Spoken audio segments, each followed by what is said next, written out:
ಕಳೆದ ಒಂದೂವರೆ ತಿಂಗಳಿಂದ ರಾಜ್ಯದಲ್ಲಿ ನಾರ್ತ್ ಕರ್ನಾಟಕದ ಭಾಗದಲ್ಲಿ, ಕಲ್ಯಾಣ ಕರ್ನಾಟಕ, ಮುಂಬೈ ಕರ್ನಾಟಕದಲ್ಲಿ ಅತಿ ಹೆಚ್ಚು ಮಳೆಯಿಂದ ಸಾಕಷ್ಟು ಬೆಳೆ ಹಾನಿಯಾಗಿದೆ ಮತ್ತು ರಸ್ತೆಗಳು, ಮನೆಗಳಿಗೆ ನೀರು ನುಗ್ಗೋದು, ಪ್ರವಾಹ ಎಲ್ಲವ ಸಮಸ್ಯೆಗಳು ಇದೆ. ಮೊನ್ನೆ ನಾವು ಒಂದು ವಾರದ ಹಿಂದೆ ಮುಖ್ಯಮಂತ್ರಿಗಳು, ನಾವು ಮತ್ತು ಅನೇಕ ಸಚಿವರೆಲ್ಲ ಪ್ರವಾಸ ಮಾಡಿ ವೀಕ್ಷಣೆ ಮಾಡಿ ಇದೆಲ್ಲ ಪರಿಹಾರ ಕೊಡ್ತಕ್ಕಂಥದ್ದು ತೀರ್ಮಾನ ತಗೊಂಡಿದ್ವಿ.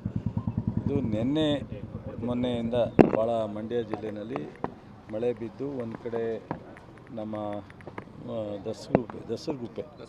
ದಸರಗುಪ್ಪೆನಲ್ಲಿ ಒಂದು CDS ಕಾಲುವೆನೂ ಬ್ರೀಚ್ ಆಗಿದೆ.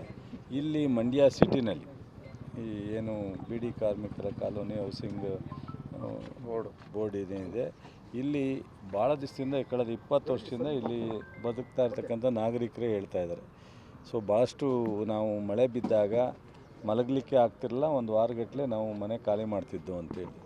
ರವಿಯವರು ಈ ಸರಿ ಶಾಸಕರಾದ ಮೇಲೆ 15ರಿಂದ 20 ಕೋಟಿ 10 ಕೋಟಿ ಇದನ್ನು ತಡೆಗೋಡೆನ ಮಾಡಿಸಲಾಗಿ ನೀರು ನುಗ್ಗೋದು ತಪ್ಪಿದೆ. ನಾವೆಲ್ಲ ನೆಮ್ಮದಿನಲ್ಲಿ ರಾತ್ರಿ ಮಲಗಿದ್ದೀವಿ ಅನ್ನೋದನ್ನು ಅವರೇ ಹೇಳ್ತಾ ಇದ್ದಾರೆ. ನಮ್ಮ ಕಣ್ಣು ಮುಂದೆ ನೀವು ನೋಡಿದರೆ ಕಾಣ್ತಾ ಇದೆ. ಅದಲ್ಲದೆ ಬಹುಶಃ ಏನು ಇವತ್ತು ಡ್ಯಾಮೇಜ್ ಆಗಿದೆ, ಆ ನೀರೇನು ಓವರ್ಫ್ಲೋ ಆಗ್ತಾಯಿದೆ, ಅದನ್ನು ಸ್ಟ್ರೆಂಥನ್ ಮಾಡಿ ಸೇತುವೆ ಮಾಡಿ ಅದನ್ನು ಕಂಟ್ರೋಲ್ ಮಾಡಲಿಕ್ಕೂ 2.5 ಕಿಲೋಮೀಟ್ರಿಗೆ 15 ಕೋಟಿ ಈಗ ಆಲ್ರೆಡಿ ಟೆಂಡರ್ಗೆ ಹೋಗಿದೆ. ಜೊತೆಗೆ ನಾವು ನಿಂತಿರ್ತಕ್ಕಂಥ ರಸ್ತೆಗೂ 2 ಕೋಟಿ ಆಗಿದೆ. ಒಳಗಡೆ 15 ಕಾಲಿಗೂ 15, ಒಟ್ಟು ಟೋಟಲಿ 41 ಕೋಟಿ ಇದೊಂದೇ ವಾರ್ಡಿಗೆ, 3ನೇ ವಾರ್ಡಿಗೆ ಕಂಪ್ಲೀಟ್ ಇದು ಮಾಡಿದ್ದಾರೆ. ಇದರಲ್ಲಿ ಇನ್ನೊಂದಷ್ಟು ಭಾಗ CBIನಲ್ಲಿ ಇರೋದ್ರಿಂದ ಅಲ್ಲಿ ಒಂದು ಸ್ವಲ್ಪ ಡೆವಲಪ್ ಮಾಡಲಿಕ್ಕೆ ಆಗ್ತಾಯಿಲ್ಲ ಅಂತಾರೆ. ಜೊತೆಗೆ ಇಲ್ಲಿ ಹೌಸಿಂಗ್ ಬೋರ್ಡ್ನಲ್ಲಿ CA ಸೈಟ್ ಇರ್ತಕ್ಕಂಥದ್ದು ಆ್ಯಕ್ಷನ್ ಆಗದೆ ಇರೋದ್ರಿಂದ, ಖಾಲಿ ಬಿದ್ದಿರೋದ್ರಿಂದ ಅಲ್ಲೆಲ್ಲ ಒಂದು ಸ್ವಲ್ಪ ಹುಲ್ಲೆಲ್ಲ ಬೆಳ್ಕೊಂಡಿದೆ.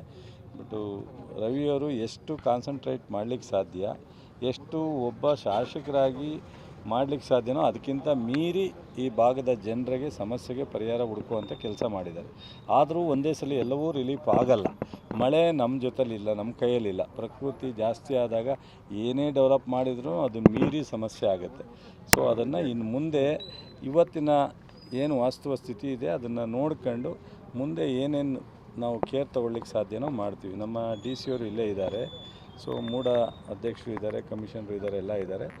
ಈ 41 ಕೋಟಿ ಅಲ್ಲದೆ ಈ ಮಳೆ ಹಾನಿಯಿಂದ ಇವತ್ತಾಗಿರ್ತಕ್ಕಂಥ ಡ್ಯಾಮೇಜಿನಲ್ಲಿ ಏನೆಲ್ಲ ನಿಯಂತ್ರಣ ಮಾಡಲಿಕ್ಕೆ ಸಾಧ್ಯನೋ ಸೊ ಅದನ್ನೆಲ್ಲ ಸ್ವಲ್ಪ ಮೀಟಿಂಗ್ ಮಾಡಿ, ಸೊ ಏನು ರೆವಿನ್ಯೂ ಇಲಾಖೆಯಿಂದ ಬರೋ ಗ್ರ್ಯಾಂಟು, ನಗರಸಭೆ ಇರೋ ಗ್ರ್ಯಾಂಟು ಎಲ್ಲವನ್ನು ತೊಗೊಂಡು ಒಂದಷ್ಟು ಜನರಿಗೆ ತೊಂದರೆ ಆಗದಂಗೆ ಮಾಡಲಿಕ್ಕೆ ಕೇರ್ ತಗೋತಾರೆ.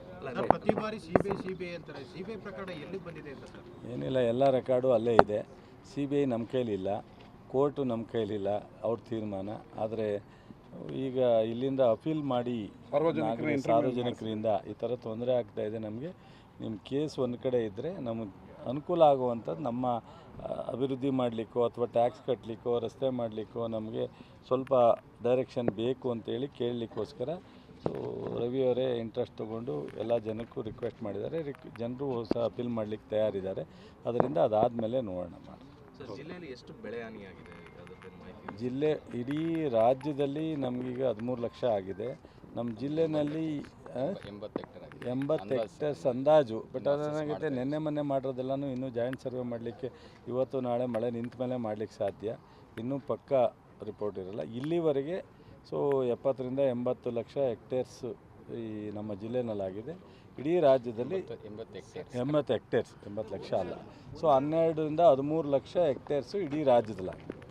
ಒಂದೆರಡು ಮಳೆಗೆ ಈ ರೀತಿ ಸಮಸ್ಯೆ ಆಗ್ತದೆ ಅಂತಂದ್ರೆ ಕೆರೆ ಹೂಳನ್ನ ಎತ್ತಿಸಲಿಕ್ಕೆ ಕಾರಣ ಆಗ್ತದೆ.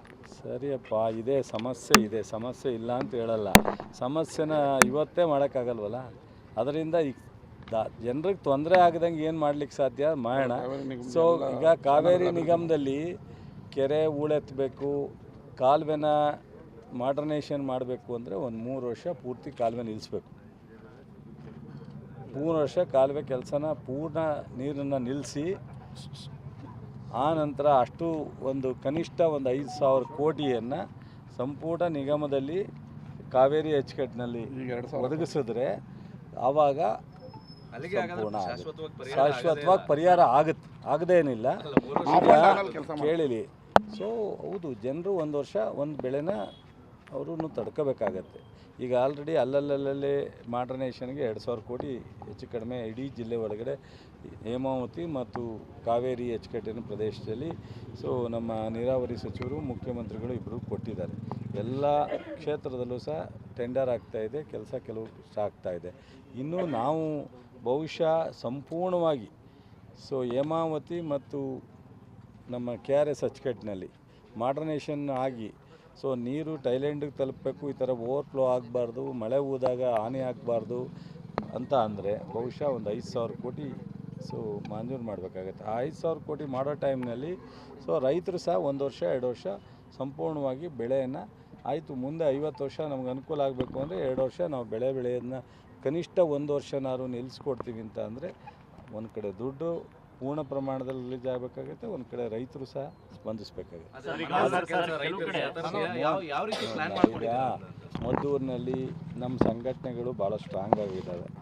ಮದ್ದೂರಿನಲ್ಲಿ ನಮ್ಮ ರೈತರಿಗೆ ಕನ್ವಿನ್ಸ್ ಮಾಡಿ ಒಂದು ಕೆಲಸ ಮಾಡೋಕ್ಕೆ ಹೋದಾಗ ನಮಗೆ ನೀರು ಕೊಡಿ, ನಿಮ್ಮ ಕೆಲಸ ಆಮೇಲೆ ಮಾಡ್ಕೊಳ್ಳಿ ಅಂತ ಹೇಳಿದ್ದಾರೆ. ಇವೆಲ್ಲ ಇರುತ್ತೆ. ನಾವು ರೈತರನ್ನ ಒಂದೇ ಸಾರಿ ಇದು ಮಾಡಲಿಕ್ಕಾಗಲ್ಲ, ಮನವೊಲಿಸೋಕ್ಕೆ ಪ್ರಯತ್ನ ಮಾಡ್ತೀವಿ. ಇವತ್ತು ಮಳೆ ಹಾನಿಯಿಂದ ಏನು ಡ್ಯಾಮೇಜ್ ಆಗಿದೆ ಅದನ್ನು ಸರಿಪಡಿಸೋವಂಥ ಕೆಲಸ ಪರಿಹಾರ ಏನು ತೊಂದರೆ ಇಲ್ಲ. ಪರಿಹಾರ ಏನು ನಮ್ಮಲ್ಲಿ DCR ಹತ್ರ ದುಡ್ಡಿದೆ, ಸರ್ವೆ ಮಾಡ್ತಾರೆ, ರಿಪೋರ್ಟ್ ತೊಗೊಂಡು ಪರಿಹಾರ. ನೀವೇ ಶ್ರೀರಂಗಪಟ್ಟಣಕ್ಕೆ ಹೋಗ್ತಾ ಇದ್ದೀರಾ ಸರ್? ಈಗ ಇದು ಹಲವು ವರ್ಷಗಳಿಂದ ಇರುವಂಥದ್ದು, ನಾವು ಸಾಕಷ್ಟು ವರ್ಷಗಳಿಂದ ಸುದ್ದಿಗಳು ಮಾಡ್ಕೊಂಡು ಬಂದಿದ್ದೀವಿ, ಹಲವಾರು ಸರ್ಕಾರಗಳು ಬಂದಿದೆ. ಈ ನಿಮ್ಮ ಸರ್ಕಾರದಿಂದ ಏನಾದರೂ ಮುಕ್ತಿ ಸಿಗುತ್ತಾ? ನೋಡೋಣ, ಅಲ್ಲಿ ನೋಡಿಬಿಟ್ಟು ನಾನು ಅಲ್ಲಿ ಶಾಸಕರು ಇದ್ದಾರೆ, ಅಲ್ಲಿ ಅಧಿಕಾರಿಗಳ ಜೊತೆ ಮಾತನಾಡಿ ಅಲ್ಲಿ ಏನು ಸಿಚುವೇಶನ್ ಇದೆ, ಯಾವಾಗಲಿಂದ ಈ ಪ್ರಾಬ್ಲಮ್ ಇತ್ತು, ಏನು ಕೇರ್ ತಗೊಂಡಿದ್ದಾರೆ, ಮುಂದೆ ಏನು ಮಾಡಬೇಕು ಅಂತ ನೋಡಿ ಹೇಳ್ತೀನಿ.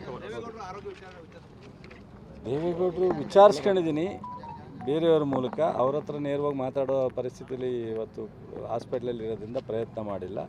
ಸಾಧ್ಯವಾದರೆ ಒಂದು ಭೇಟಿನೂ ಮಾಡಬೇಕು ಅಂತಿದ್ದೀನಿ ನಾನು. ಡಿಸ್ಚಾರ್ಜ್ ಆಗುತ್ತೆ ಅಂತ ಹೇಳಿದರು, ನಿನ್ನೆನೋ ಅಥವಾ ಇವತ್ತು ಡಿಸ್ಚಾರ್ಜ್ ಆಗುತ್ತೆ, ಹುಷಾರಾಗಿದ್ದಾರೆ ಅಂತ ಹೇಳಿ ನಂಗೆ ಮಾಹಿತಿ.